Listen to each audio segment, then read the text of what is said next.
What's up, everyone? Welcome to the video. Today we're going to take a look at how to get a 2023 Buick Envision started if the key fob dies. So I've taken the battery out of this key fob to demonstrate. As you can see, none of the buttons are working. If I try to start the vehicle as I normally would, it's not going to start, and I'm going to get a message on the dash saying no key found, try again. So what we need to do is take our key fob, and we're going to come over here to the center console, open the center console, and then we're going to place the key fob in the bottom of the center console at the front, like that.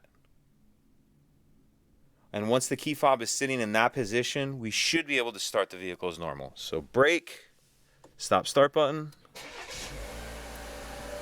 And once the vehicle is started, you'll be able to drive it as you normally would.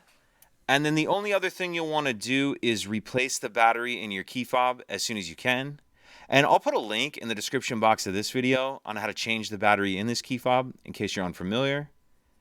If you have any other questions, please let me know. If you could take a second to like and subscribe, it helps us out, and I'd appreciate it. Thank you.